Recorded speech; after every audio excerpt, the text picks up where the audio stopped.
Seja muito bem-vindo ao primeiro treinamento de líderes de grupos de discipulado da Igreja Presbiteriana de Paraguaçu Paulista. Nós já tivemos no nosso encontro presencial um questionário que foi respondido pelos nossos líderes e candidatos a líderes.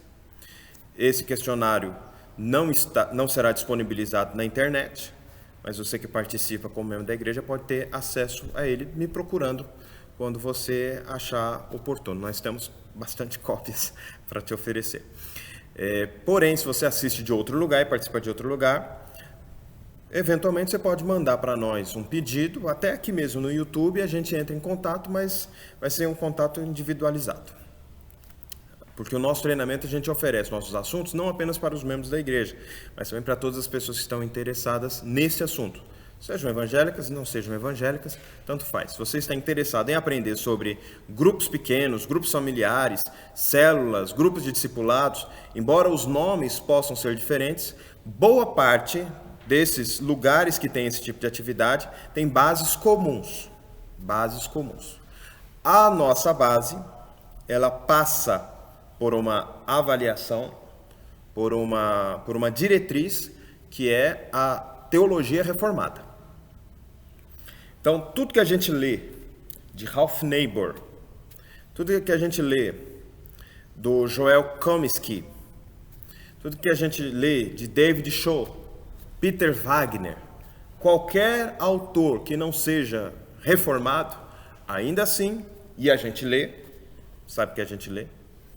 Ainda assim, a gente filtra as informações e faz uma leitura reformada desses assuntos. De modo que a gente é bem consciente da existência de MDA, Movimento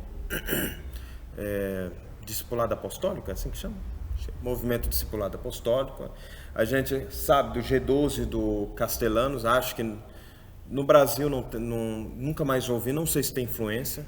A gente sabe de todos esses grupos pequenos, de ministérios em células, e a gente sabe da existência deles.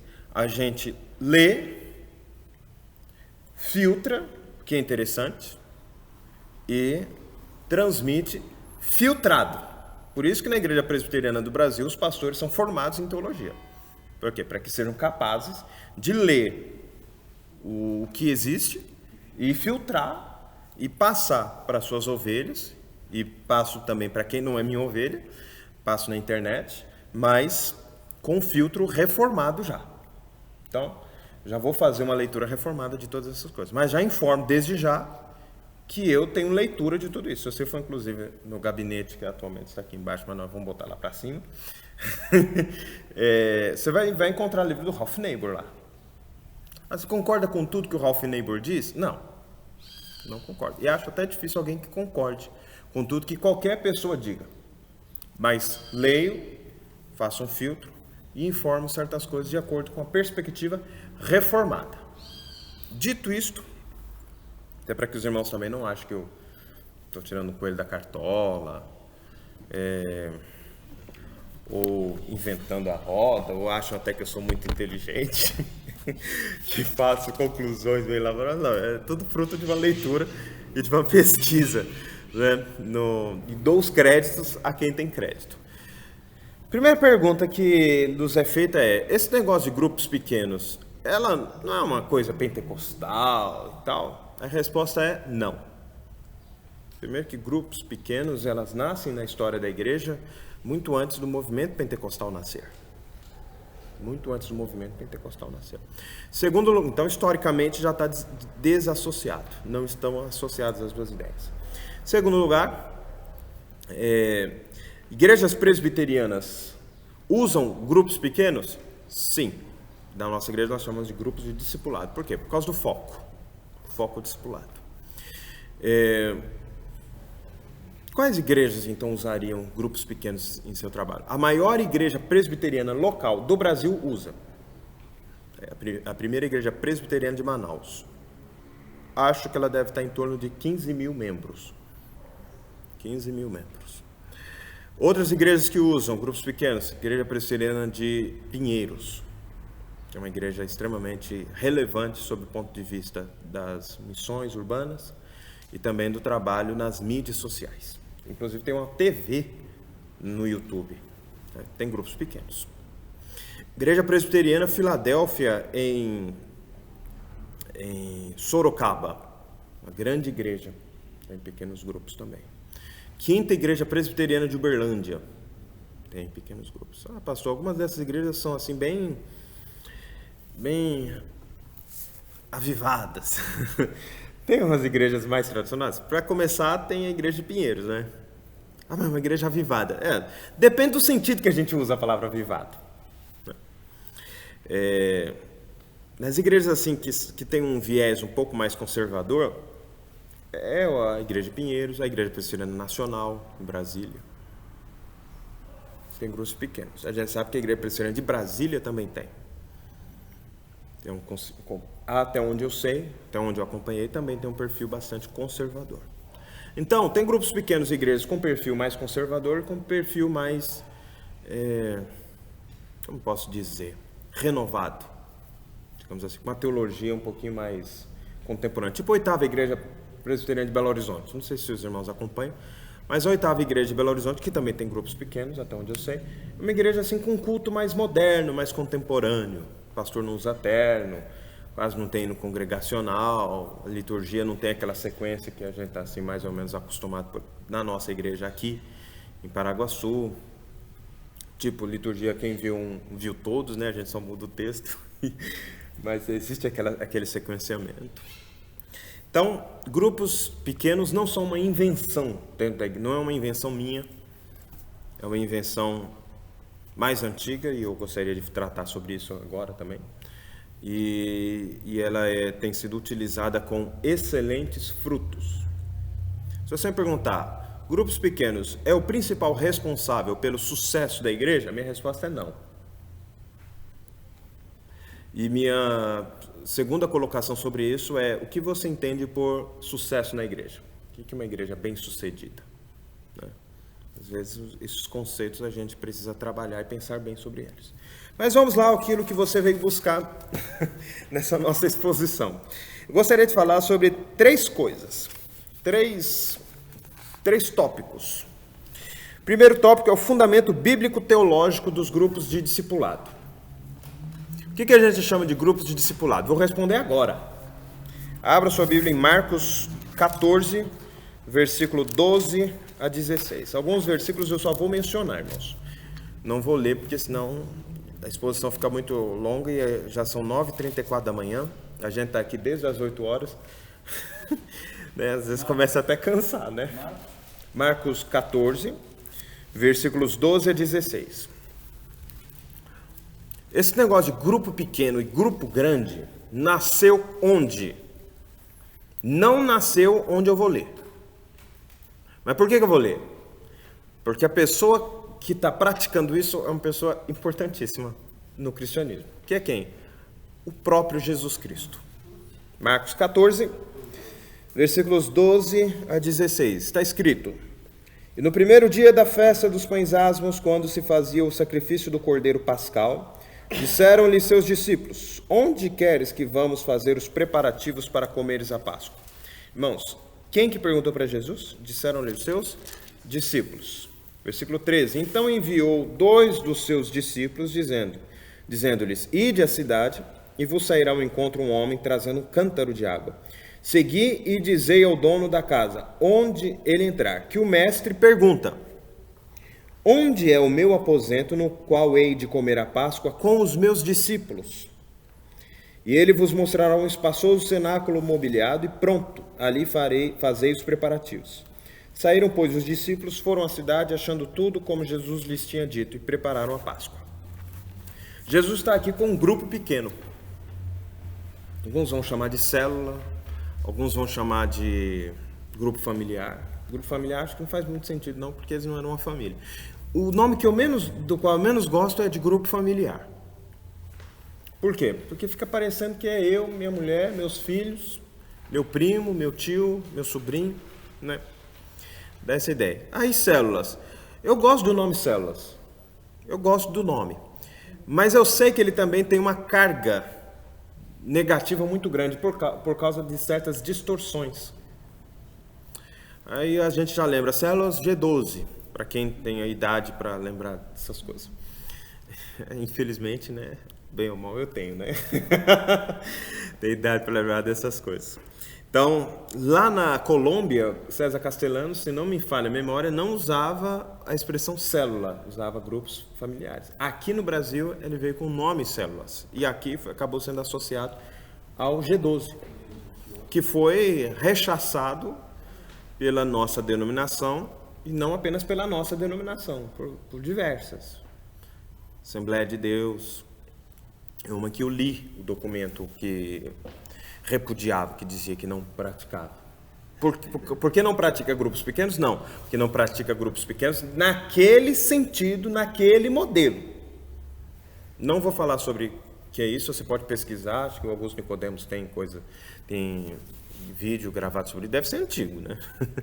Mas as críticas estão lá, eu não vou ficar, nem dá tempo de ficar falando por que a gente não pratica. Então, célula tem esse problema com esse nome. Por que a gente usa o nome grupos de discipulado? Porque é um grupo de discípulos de Jesus. O que está acontecendo nesse grupo? Estão sendo formados discípulos de Jesus. O que você é nesse grupo? Um discípulo de Jesus. O que você está sendo nesse grupo? Discipulado. Entenderam o foco?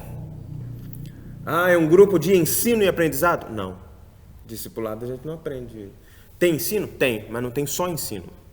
Tem principalmente exemplo. Daí a importância do líder. O líder está discipulando as pessoas. Se o líder só chega atrasado no grupo, o que ele está ensinando para os discípulos dele? Está ensinando que tem que chegar atrasado, que chegar atrasado é o certo. Estou dando um exemplo, irmãos. Existem vários. Ele é uma espécie de discipulador, mas ele também é um discípulo. Atos 2, versículos 42 a 46. Atos 2, 42 a 46. Está escrito a forma como os primeiros discípulos viviam. E lá está escrito que eles viviam de casa em casa e no templo. Mas o templo que está lá não é o templo cristão, é o templo judaico de Jerusalém. É o templo de Jerusalém. Eles não deixaram certas práticas judaicas. Eles participavam dos ritos judaicos e do culto. Esse texto tem sido entendido no sentido de que toda a igreja pode estar unida e toda a igreja também pode estar de casa em casa. Assim como Jesus e seus discípulos estavam na celebração da Santa Ceia numa casa. Quer dizer então que nós vamos celebrar a Santa Ceia nas casas? Não necessariamente. Eu celebro a Santa Ceia numa casa de uma pessoa que não pôde estar por motivo, sobretudo, de enfermidade. Acho que sobre isso, eu menciono Romanos 16, 23, Romanos 16, 23, e gostaria de ler 1 Coríntios 16, 19. 1 Coríntios 16, 19. 1 Coríntios 16, 19. 1 Coríntios 16, 19. As igrejas da Ásia vos saúdam. No Senhor muito vos saúdam. Áquila e Priscila, e bem assim a igreja que está na casa deles. Igreja pode se reunir nas casas? Sim. A igreja se reunia só nas casas, a igreja primitiva, fora a igreja de Jerusalém? Como regra, sim. Por que como regra? Porque às vezes eles encontravam espaços como uma escola, um areópago, um anfiteatro, em que eles poderiam se reunir. Na beira do rio, poderia. Mas a regra era a casa. A casa é santificada para isso? Não, eu não quero que a gente observe as regras, desassociado dos princípios. O que eu quero aqui é salientar o princípio. Qual é o princípio? Que a igreja está reunida além da maneira tradicional e convencional que a gente acha que ela está, que é, por exemplo, num domingo de noite. Mas é óbvio que é a igreja que está lá, não é o templo. Eu vou à igreja. Não, a igreja é quem vai. E a igreja pode estar nas nossas casas? Sim. Então, há fundamento bíblico-teológico para reunião de grupos pequenos na igreja, de grupos de discipulado? E a resposta é sim. Não foi uma coisa que eu inventei, não é uma coisa nova, é uma coisa antiga e é uma coisa que dá certo. Eu não me lembro se é o James Boyce, que escreve sobre o discipulado, não me lembro se é ele. E ele diz, acho que não é ele não, acho que é outro, mas é da editora Cultura Cristã. Na editora Cultura Cristã tem um livrinho ensinando a plantar a igreja. Nesse livrinho ensinando a plantar a igreja, na minha leitura, com todo respeito a quem pensa diferente, ele ensina a igreja até chegar no momento que ela é organizada. Depois, ele não ensina mais nada. E ele fala assim, faz um grupo pequeno, começa na sua casa, e quando esse grupo crescer, vai para um templo, e aí para de crescer. Basicamente é isso. Por que para de crescer? Porque perde aquele vínculo. Aí você vê uma igreja grande numa região e um monte de filhas pequeniníssimas, se é que existe essa palavra. Só uma igreja de 100 membros. Igual a realidade que a gente tem no Brasil, a realidade que tem nos Estados Unidos, não é a realidade, por exemplo, que tem na Coreia do Sul, onde existe um trabalho muito grande com grupos pequenos e com oração. Dessa maneira, o que a gente entende? Que quando a igreja se transfere para o templo e para de estar na casa, eu não estou falando que o problema seja transferir para o templo, eu estou dizendo que o problema é transferir para o templo e não trabalhar mais em casa, nas casas. Aí a igreja estagna, ela fica parada, ela fica estacionada, ela para de crescer. Por quê? Ela crescia nas casas, ela não crescia no templo. Então, quando a gente vai para o templo, a gente fecha a porta de crescimento da igreja. Por quê? Porque no templo, as pessoas... Existe uma explicação sociológica, antropológica, cultural. O templo é um lugar onde eu vou visitar eles, os crentes. Quando eu vou para uma casa, vou na casa de fulano.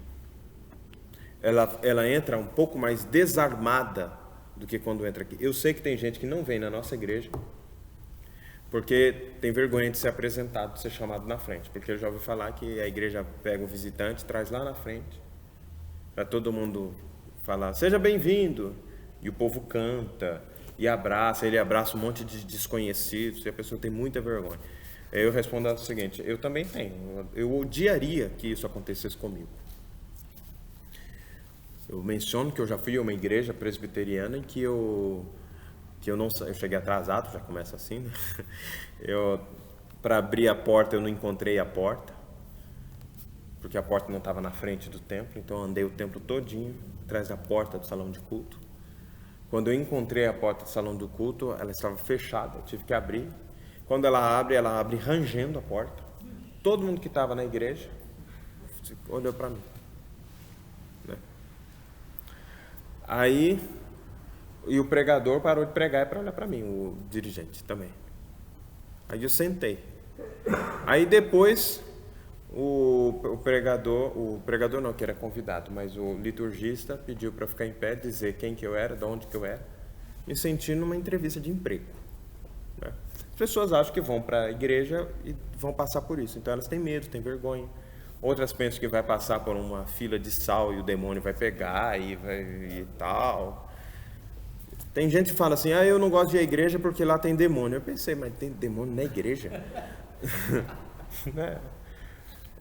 E ele não enxerga onde o demônio está, né? Ele enxerga na igreja. Por quê? Qual que é a ideia que ele tem de igreja? Que lá o exorcismo é uma cerimônia ritual. E ele até não está com medo do demônio pular em cima dele, ele está com medo do demônio entrar nele, né? Então, é uma coisa, e ainda fala, cuidado que ele entre qualquer um aqui e tal. Ou seja, gente, eu não estou falando de uma coisa que acontece na África, na Europa. Estou falando de uma coisa que acontece aqui, na nossa cidade. São expectativas irreais de ir ao culto, né? Então, quando você convida para ir na sua casa ou na casa de alguém, é diferente. Sobretudo se antes de você convidar para ir na sua casa assistir um grupo de discipulados, você já convidou ele para comer uma carne, para comer uma pizza, para assistir um jogo de futebol, para assistir um jogo da Copa do Mundo. Esse ano tem Copa do Mundo, então é uma oportunidade. Você convida seus amigos e os seus amigos do grupo de discipulado para ir na sua casa ou na casa de alguém. Isso, eu estou citando exemplos que às vezes é mais comum aos homens, né? Eu sei que as mulheres também vão ter a sua expertise, para ver o que atrai, assim, para a primeira coisa para você atrair um visitante não seja uma reunião de oração, que a pessoa não sei nem como é que ora, né? A pessoa nunca orou na vida, não sabe, nunca viu, acha até que... O pior é quando a pessoa... como é que o presbiteriano ora? É uma pessoa ora, o restante fica quieto, falando amém quando concorda. Tem os presbiterianos que nem amém fala, só fala amém final. Então o visitante chega e pensa, ih, vai me chamar. Então ele passa o encontro todinho com medo de ser chamado para orar. Ele não presta atenção em nada. Por quê? Porque ele está travado pensando que vai... Então, o que o líder faz quando vem um visitante pela primeira vez? Fulano de tal vai orar, os visitantes não precisam ter receio de eu chamá-lo, porque a gente convida para orar só aquelas pessoas mais antigas que estão aqui no nosso grupo. Tá? Dá uma explicação, ponha-se no lugar dele, tenha empatia pela pessoa. Às vezes a gente atrapalha a evangelização com essas pequenas coisas. Estou dizendo que na nossa igreja a pessoa vai... Nada dessas coisas, não tem corredor de sal, não tem campanha disso aqui, é diferente.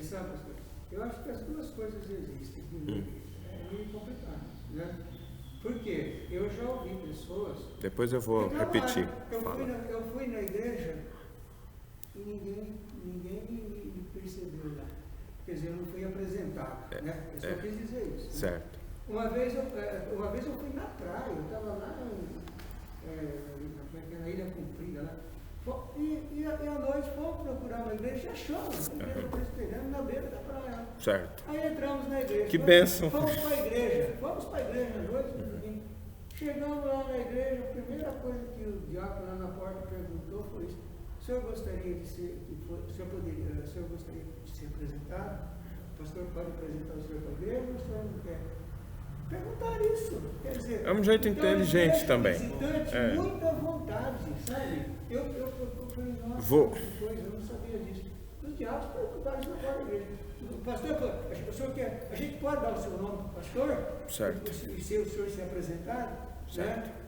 Então, tem essas coisas. Eu vou repetir... Tem os que gostam, tem os que não gostam. Vou repetir a fala aqui para a gravação. Tem que ter muita... Né? Vou repetir a colocação aqui na gravação, para o pessoal que não ouviu. O seu Fabiano está falando que existe igreja também que tem uma outra percepção de dar a opção para o visitante de ser apresentado ou não, mediante a expressão da sua vontade. Que, eu quero ser apresentado. Eu não quero ser apresentado.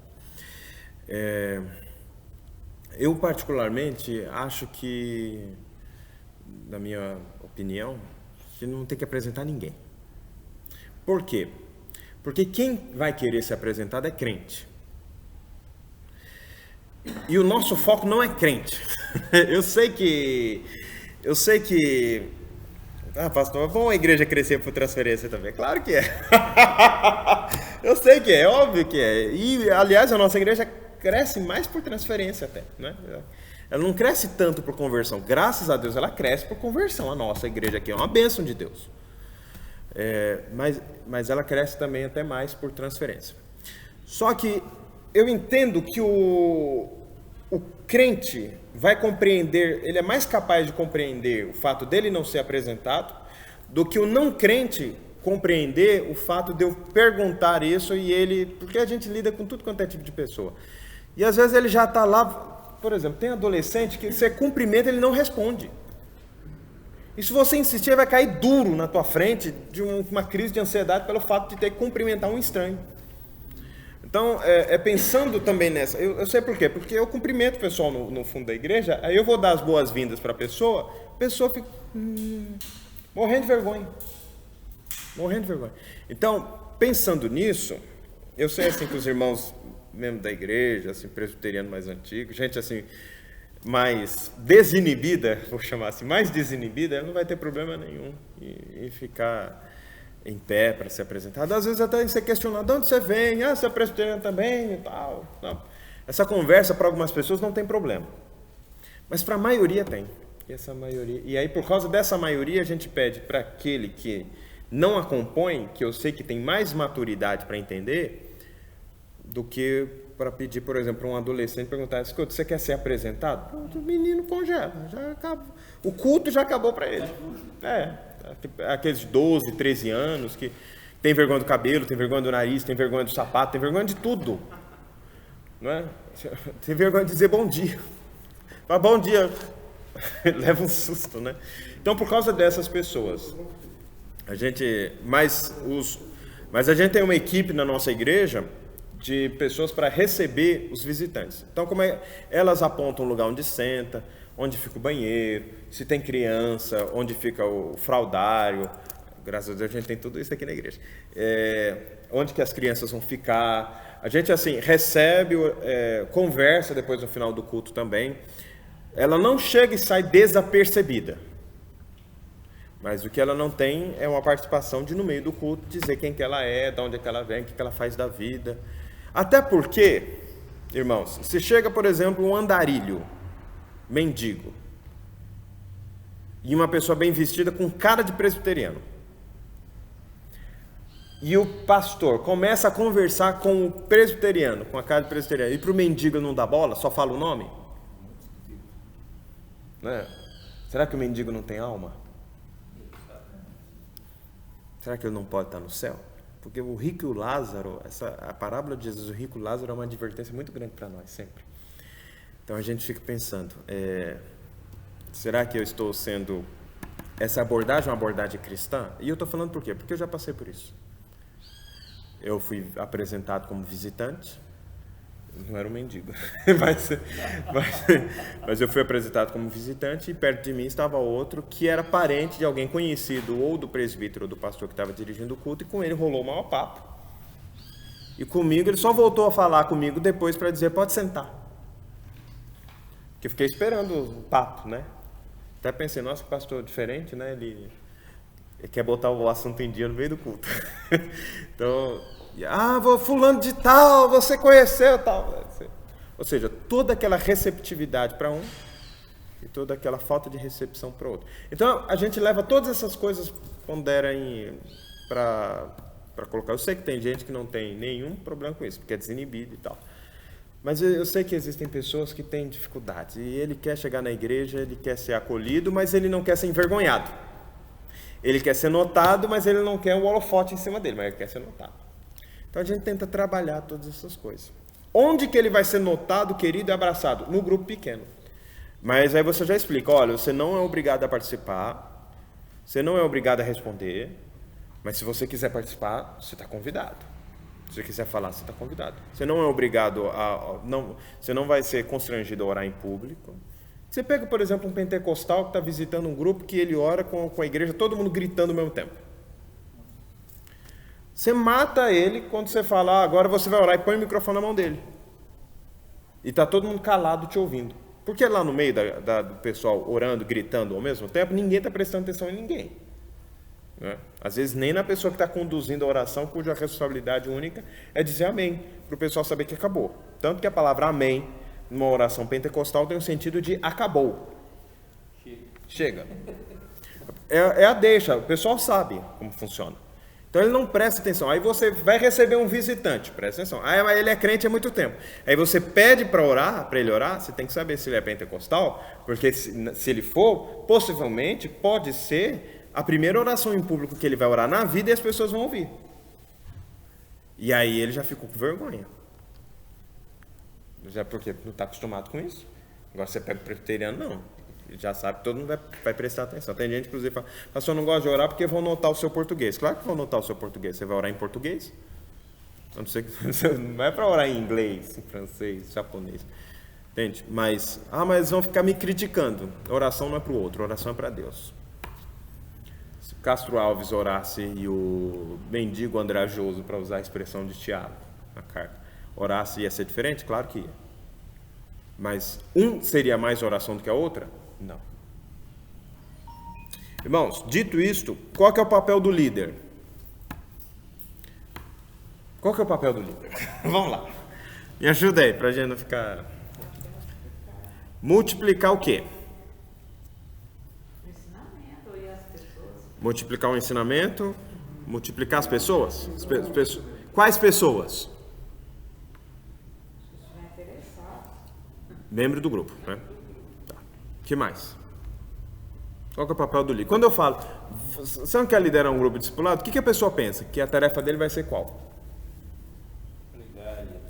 Eu acho também que essa é a primeira impressão. Ela já pensa logo na tarefa do ensino. Ou não é verdade?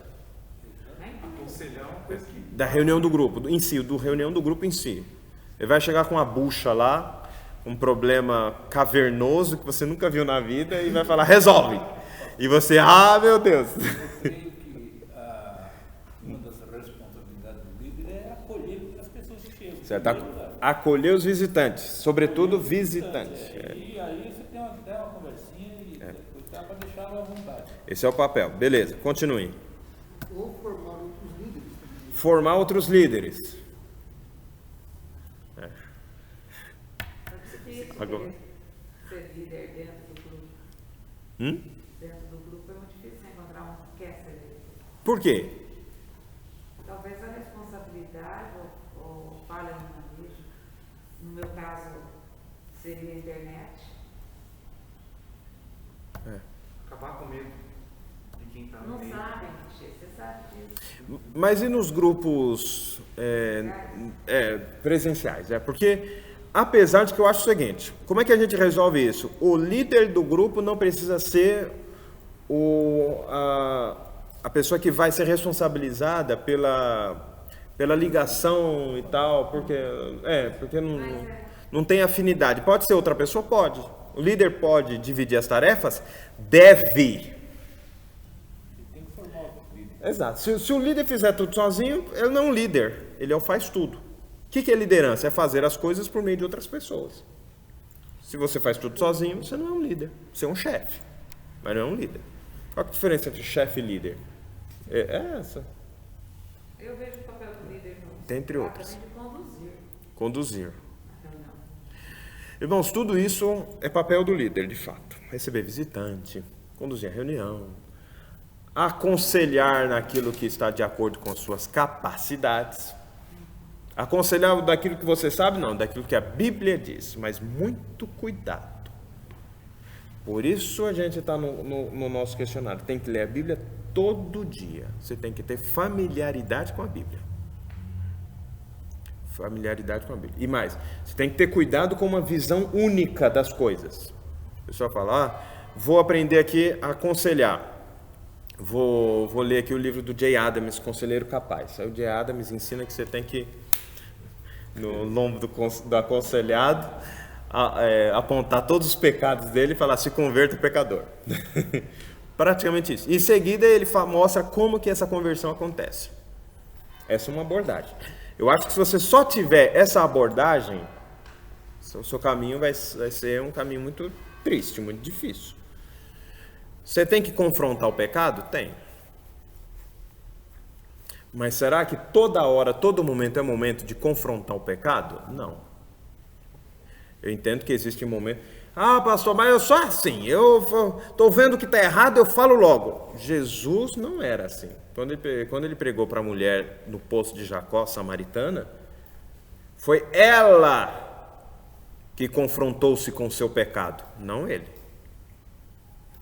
Às vezes a gente acha que quando encontrar com Jesus, Jesus já está com uma listinha de cabeça falando, pecador, você fez isso, isso, isso, isso e isso. Você fala que é crente, mas você não é, hein? Gente, se o meu reino dependesse de você, não tinha reino. Não tinha nenhum condado, quanto mais um reino. A gente acha que Jesus é assim, mas Jesus não é assim. Jesus é o Jesus que a gente vê nas Escrituras.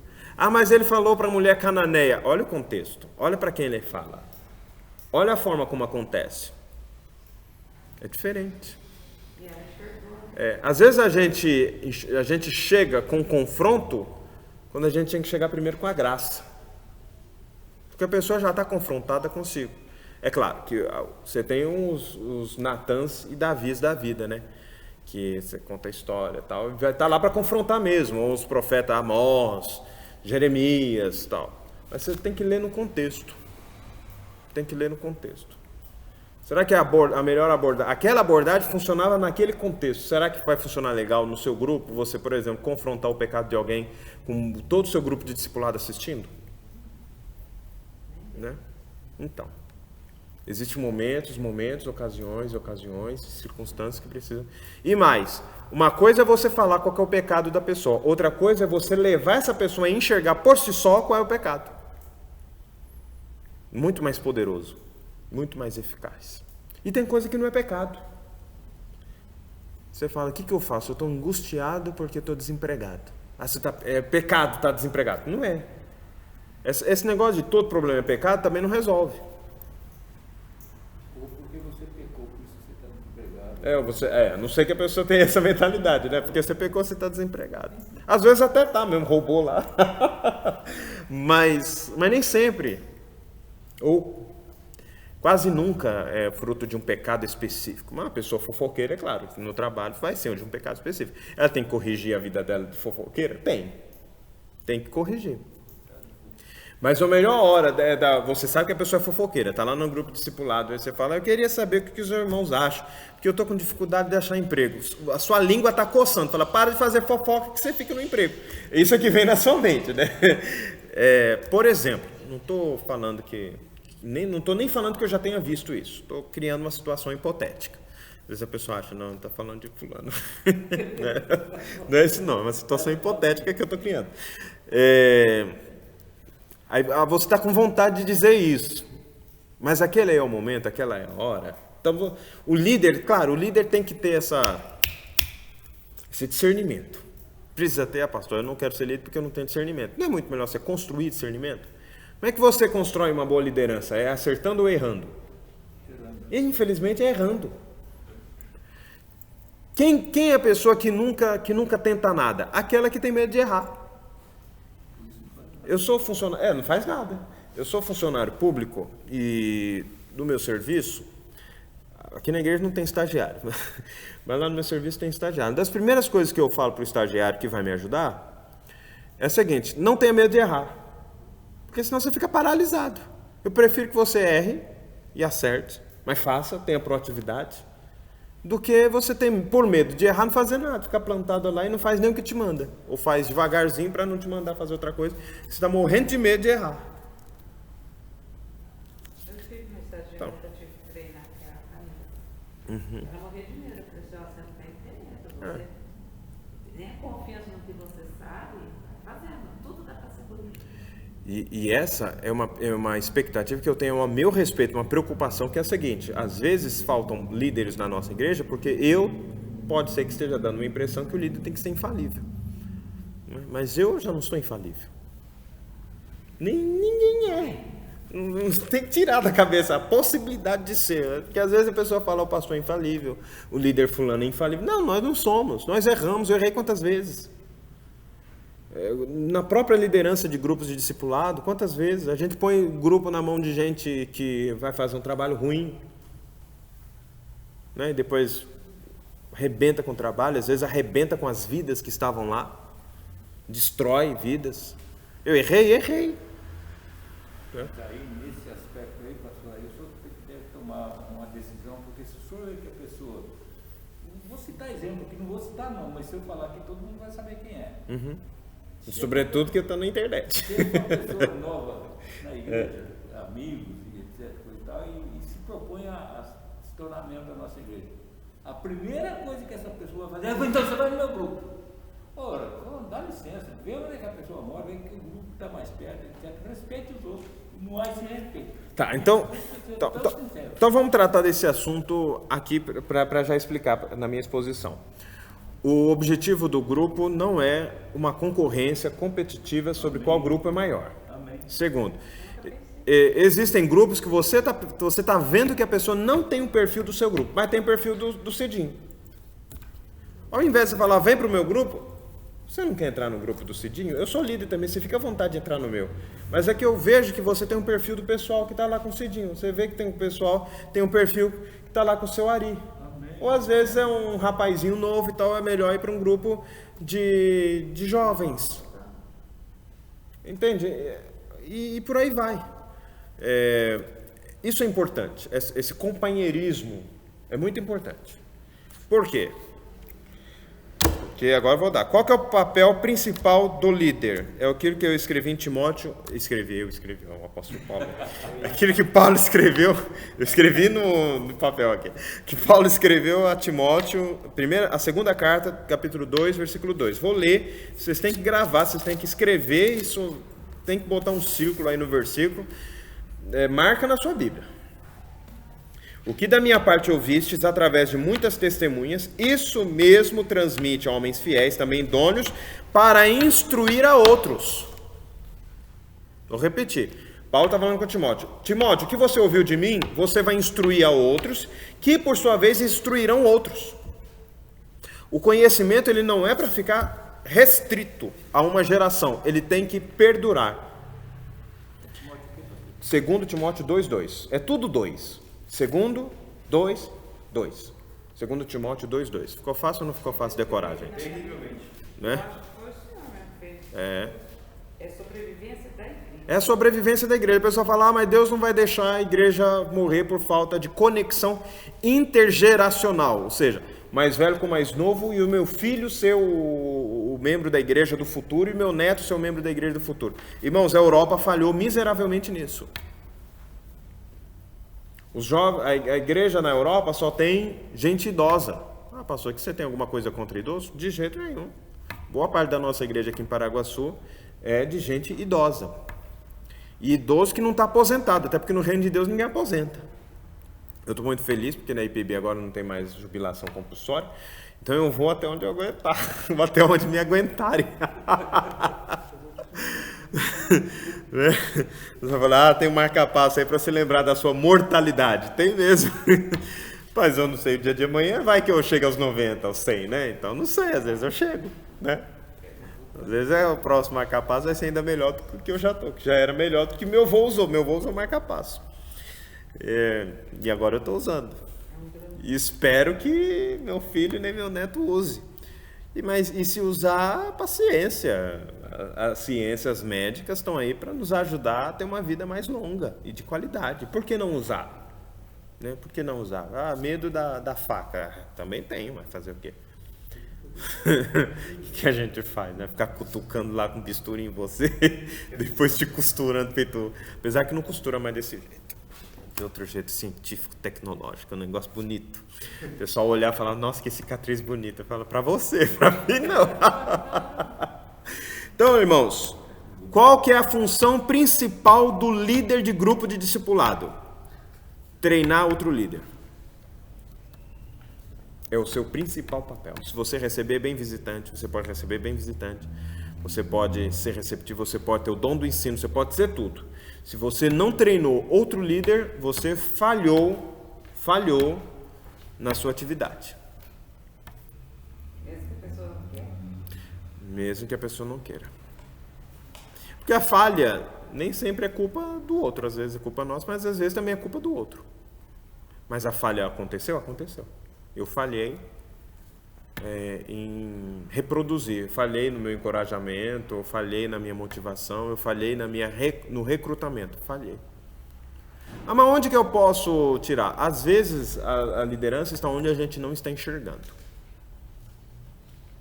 Às vezes a gente não enxerga, mas o líder está lá. O líder em potencial está lá. Às vezes a gente olha, ele não sabe muito, ele está chegando agora, mas está disposto. Você está do lado de uma pessoa que está quase 100 anos na igreja e não está disposta. E você está do outro que tem 6 meses na igreja e está disposto. Mas ele não serve. Serve sim. O seu disposto já serve. O seu disposto serve. Jesus não procurou pessoas preparadas. Jesus procurou pessoas dispostas. Vem e segue-me. Vem e segue-me. E depois preparou. O treinamento, o discipulado é no processo. Mas ele... Não, aí tem treinamento, ele está vendo como você faz, ele está aprendendo, ele vai fazer por imitação, às vezes ele vai usar até os mesmos trejeitos, as mesmas cacofonias, é assim que a gente faz. A gente faz por mimetismo. Os nossos filhos não imitam nossos gestos.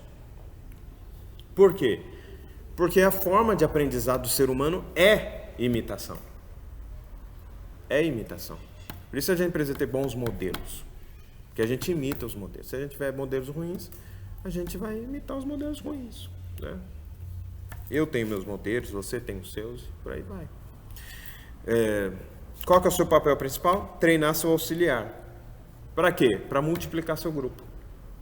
Pastor, meu grupo está uma bênção. Nós já estamos há 5 anos, ele tem 30 pessoas. Está uma bênção não. Está ruim. Está muito ruim. Por quê? Porque você não pode morrer, você não pode ser transferido, você não pode aposentar, você não pode fazer nada. Aquilo lá é uma igrejinha. O que tem que fazer? Multiplicar. Quando você multiplica o grupo, você aumenta o alcance do grupo. Mas pode ter grupo de 3 pessoas? Pode. 3 é o mínimo. Porque onde estiverem 2 ou 3 reunidos em meu nome, ali eu estarei. Uma vez uma pessoa me citou esse versículo e disse 1 ou 2. Não, 1 ou 2 não. 2 ou 3. Uma andorinha, nesse sentido, não faz verão. Pode ser um grupo de 2, 3 pessoas? Pode. Ah, mas eu não quero multiplicar. Mas vai precisar. Dessas 3 pessoas, ou 2 pessoas que estão com você, uma tem que ser treinada para multiplicar. Esse grupo tem que virar 6 pessoas dali a pelo menos 1 ano. Um grupo que dura mais de 1 ano é um grupo que está com dificuldades. Ah, mas na pandemia? Pandemia é outra coisa. Pandemia a gente tem que se adequar a um monte de coisa, né?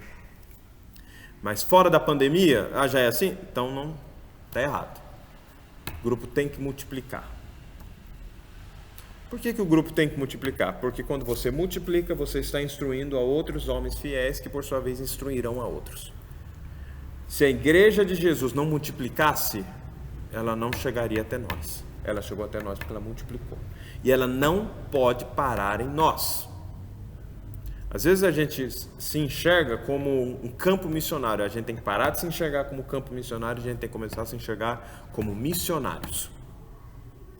A nossa igreja tem que fazer missões. E de nada adiantará ganhar a África, a Ásia, a Europa, a América Latina, se a gente também não se preocupar em ganhar Paraguaçu. Tem que ganhar Paraguaçu. Veja só. Eu sou amigo do Evandro, vou na casa dele. Mas ele está reunido na casa do Gabriel. Na casa do Gabriel eu não vou. Nem conheço, tenho vergonha de ir na casa de gente que eu não conheço. Como é que a gente resolve isso? Multiplicando os grupos. Multiplicando os grupos. Qual que era o ideal? Cada pessoa na igreja ser um líder. Mas isso aí virou até G12, né? Porque, qual que é a ideia de G12? É que todo mundo tem que ser líder. Já começa errando por aí, porque a Bíblia já ensina que Deus deu um para mestres, outro para pastores, outro... Não é uniforme, não é todo mundo igual fazendo as mesmas coisas. Não tem uniformidade, é diferente. O reino de Deus é diferente. Um vai ser o líder, outro vai hospedar bem. Tem líder que não é bom hospitaleiro. Ele não prepara a sala. Ele não... precisa ter lanche? Não precisa. E até recomendo que não tenha. Por quê? Porque a pessoa às vezes não vai conseguir multiplicar, porque ela sabe que não vai conseguir fazer uma festa como algumas pessoas conseguem. Mas não pode fazer festa nunca? Pode, de vez em quando. Mas eu queria ser brasileiro assim, você vai na casa do outro, tem que servir nem que seja um cafezinho corajoso, né, que vai sozinho. Então sirva um cafezinho, sirva um chá, compre um refrigerante, não estou mandando ninguém tomar refrigerante não, tá? Eu mesmo não tomo, normalmente. mas café tomo muito. Já está começando a me fazer falta. Já está vencida a cafeína que eu tomei 7 horas da manhã. Então, olhem essas pequenas coisas. Vai começar seu grupo? Vamos começar? Vamos. Quem vai ser o próximo? Primeiro mês você lidera sozinho. Segundo mês você começa a passar atividades para o seu líder, para o seu auxiliar. No último mês, antes da multiplicação, você não está fazendo mais nada. É só seu auxiliar, está fazendo tudo sozinho. Pastor, vou multiplicar meu grupo. Tem uma parte que é fácil, tem uma parte que é difícil. Qual que é a minha parte? É difícil. A fácil você vai deixar para o seu auxiliar. A difícil, a bucha, você que pega. Você não tem mais experiência? É que você vai deixar a coisa mais difícil para o inexperiente. Você vai pegar uma coisa mais difícil. É igual ordenação de pastor. Como é que a IPB ordena pastor? Infelizmente, os presbitérios ordenam. Ordena o rapazinho lá, vem do seminário, manda ele para qual igreja? A mais fácil de pastorear ou a mais difícil? Me diga aí os irmãos que já participaram do presbitério. A mais difícil, aquela que não cresce, aquela que já está no 1000º pastor, aquela que já tem umas que já são chamadas cemitério de pastor. Que isso, gente? Aí você manda o cara que acabou de ordenar para lá. Prepara o tombo. É isso. O que ele vai receber lá? Chicotado. O sujeito sai de lá dando glória a Deus quando uma outra igreja convida ele. Mas o primeiro parece até prova, né? Se ele não desistir de ser pastor lá. Não pode matar a primeira igreja de Pinheiros, né? Então, mas assim, eu acho assim que tem que ter um meio termo. Mas na verdade, sabe qual que é a minha opinião? Eu acho que tinha que ir para a primeira igreja Pinheiros. Para ser pastor titular, não necessariamente. Mas para você passar um tempo com outros pastores, vendo como é que eles fazem, para criar bons modelos na prática. Porque você pega e licencia o cara e deixa ele sozinho num campo dificílimo. Putz, perdão da expressão. Eu olho assim, eu vejo, eu fico com dó. Eu fico com dó, fico com pena. Fico até com vontade, ó. Fica aqui, você pergunta, você sabe evangelizar? A pessoa diz não. Você já ganhou uma alma para Jesus? Eu falo, é igual o pentecostal. Você já ganhou uma alma para Jesus? Não. Eu falo, gente, se eu não ganhar umas almas para Jesus lá, não vai dar certo. Porque o povo que está lá não vai. Ah, pastor, você não acredita nas pessoas? Acredito. Mas acredito do jeito que Jesus acreditava, desacreditando. Eu acredito no poder de Deus para transformar as pessoas. Não na força de vontade das pessoas em mudar. Aí eu creio no poder de Deus. Mas assim, não é melhor ser pastor auxiliar numa igreja boa como a nossa, de Paraguaçu? Ah, não, é uma igreja difícil. Toda igreja tem suas dificuldades. Mesmo a primeira igreja de Pinheiros tem suas dificuldades. Toda igreja exige uma espécie de jogo de cintura. Eu levei um tempo para aprender isso. Depois do meu primeiro campo, que não era um campo problemático, mas que se tornou também pela minha falta de habilidade no trato de determinados problemas, era uma igreja que tinha alguns problemas, sim, mas e eu fui lá para criar um pouco mais de problema. Depois do meu primeiro campo, o meu segundo campo, eu vi o problema ao distante. E eu não apenas não resolvia, não sabia como resolvê-lo, mas eu melhor sabia como evitá-lo. Por quê? Porque eu aprendi nos erros como evitar determinados problemas. Eu sei tudo hoje? Não. Mas determinadas coisas eu já consigo me organizar para prever. Para ver, se eu fizer isso, vai dar nisso. Se eu falar assim, vai dar aquilo. Ou seja, eu já criei os modelos mentais. Mas o pastor novo não tem esses modelos mentais ainda. O líder novo de grupo discipulado não tem ainda esses modelos mentais. Então é melhor ele trabalhar num grupo que não vai exigir tanto dele. Aí ele vai criando por causa de pequenos erros e pequenos atritos. Agora, se ele chega lá e pega uns... Porque, irmãos, tem uns irmãos na igreja que assim são meio difíceis de lidar. Aí você pega um líder e põe lá, junto com uma pessoa assim difícil, às vezes uma pessoa muito pessimista, outra uma pessoa assim muito briguenta, e aí você tem que lidar com briguento? Tem que lidar com pessimista? Tem, mas você pega para uma pessoa que ainda não consegue se motivar, ele precisa de motivação, aí complicou, né? Aí você matou o líder. Eu estou explicando isso é importante por quê? Para os irmãos entenderem e admitirem, verem no seu auxiliar uma pessoa que você vai continuar ajudando ele depois dele ter desmamado. Isso é importante, irmãos. Continue a incentivar e encorajar aquela pessoa que foi seu auxiliar. Liga para ele de vez em quando e pergunta, como é que está o grupo aí? Você está com dificuldade? Fulano de tal, como é que está? O que está acontecendo? Está precisando de alguma coisa? Tem alguma dúvida? Posso te ajudar em alguma dúvida que você tem sobre como liderar esse grupo e tal? Posso orar com você sobre isso, sobre esse assunto? Você continua nisso. Qual que é o meu sonho com a Igreja Presbiteriana de Paraguaçu Paulista? Todos pastoreando uns aos outros. Todos se preocupando uns aos outros. Todos se preocupando mutuamente. É uma ilusão? Não. É possível? É. É possível. E o grupo discipulado está aí para nos ajudar a atingir. O último assunto. Ciclo de vida do grupo do discipulado. O grupo discipulado, ele nasce, ele se une, ele alcança a maturidade e ele multiplica. Ou ele morre. Ele morre como grupo discipulado, ele multiplica. Irmãos, qual que é o problema de uma célula cancerígena? A célula não quer morrer.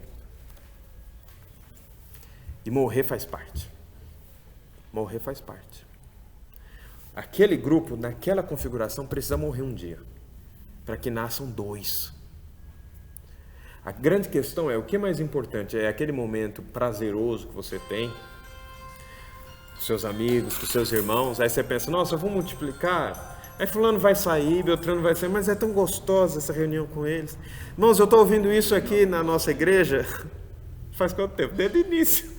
Toda multiplicação é a mesma coisa, mas tem que multiplicar. É tão gostoso, é tão bom, tal. Então, o próximo também vai ser tão gostoso e tão bom. Confie, vai ser. Vai ser. Multiplique. Que essa coisa gostosa e boa não fique só na sua casa ou na casa do outro. Fique na casa das pessoas. Então, você vai recomeçar seu grupo, você vai retornar ao seu grupo, você já pensa, esse grupo está nascendo, esse grupo ainda não está unido. Ele vai se unir. Esse grupo vai se tornar maduro. E esse grupo vai multiplicar. Pastor, quanto tempo ele vai ficar maduro? 10 anos? Pelo amor de Deus. Não, 1 ano é para o grupo multiplicar. 1 ano no máximo. Eu falei aqui no mínimo numa outra ocasião, estou corrigindo. No máximo 1 ano. Tem que multiplicar. Ah, não multiplicou. Então nós vamos ter que misturar esse grupo aí. Vamos botar gente nesse grupo, vamos tirar gente desse grupo e pôr em outro. Porque essa formação não está dando certo. Qual é a formação que esteja dando certo? As pessoas têm que estar encorajadas e vocês, líderes, têm que encorajar. Vocês têm que botar na cabeça dos seus liderados, das suas ovelhas, desse pequeno rebanho que vocês têm, dessa porçãozinha que a gente compartilha o pastoreio.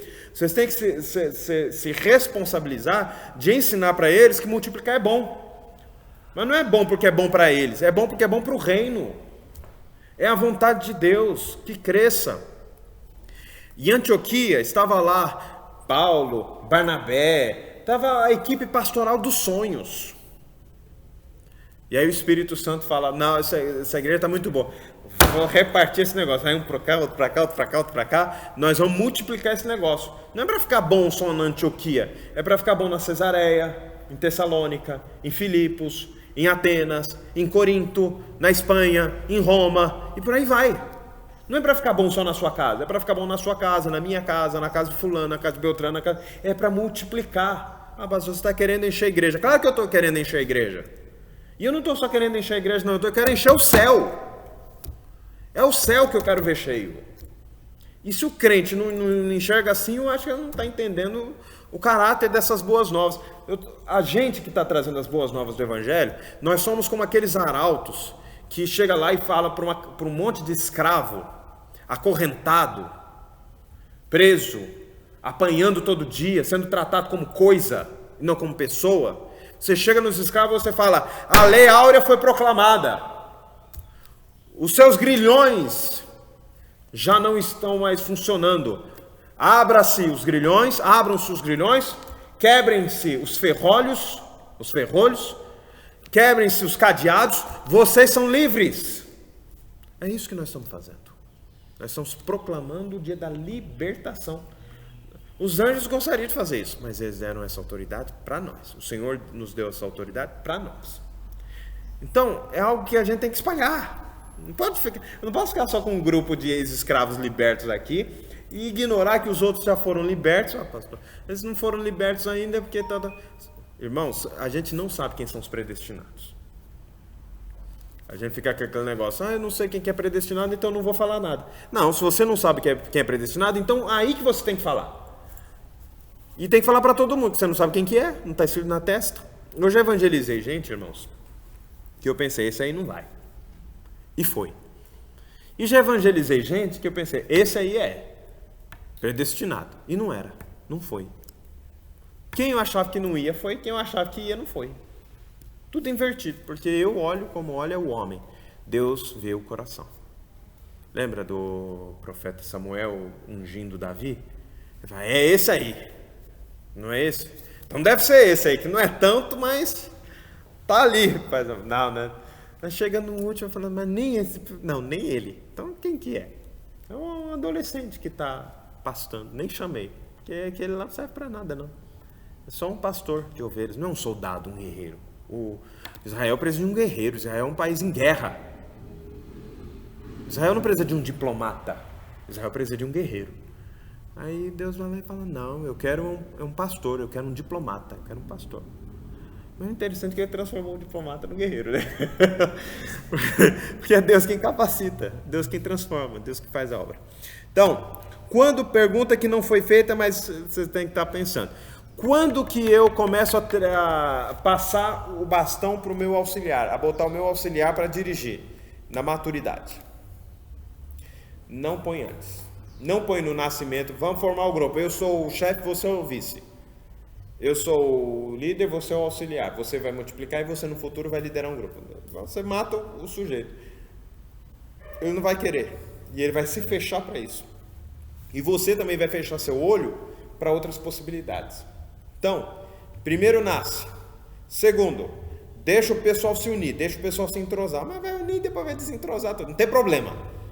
Não tem problema.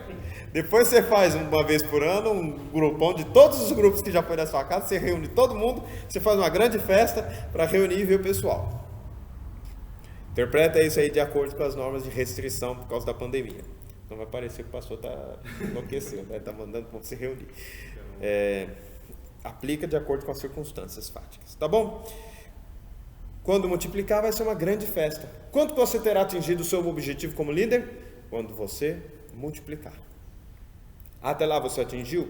Não. Mas pastor, eu evangelizei e a pessoa aceitou Jesus. Então, você cumpriu sua missão de evangelista. Evangelista nota 10. Mas líder de grupo discipulado? 0. Nossa, mas uma coisa não compensa a outra? Não, não é isso. Irmãos, nós temos que ser evangelistas? Temos. Mas é igual aquele negócio, nessa mesma passagem que eu falei. O lavrador quer os frutos. O soldado quer a vitória na guerra, a paz. E o atleta quer a coroa. Se o atleta ganha os frutos, foi um sucesso? Foi, mas não como atleta, como lavrador. Entende? O objetivo do líder de grupo de discipulado é a multiplicação do seu grupo. Assim como o objetivo do pastor não é pregar um sermão. É por meio da pregação do sermão, apresentar essa igreja ao Senhor no dia do juízo, uma igreja bem cuidada. Uma igreja que cresceu, uma igreja que multiplicava. Não é pregar o sermão. Pregar o sermão é uma ferramenta. Aconselhamento é uma ferramenta. Oração é uma ferramenta. São ferramentas que estão à nossa disposição. Certo?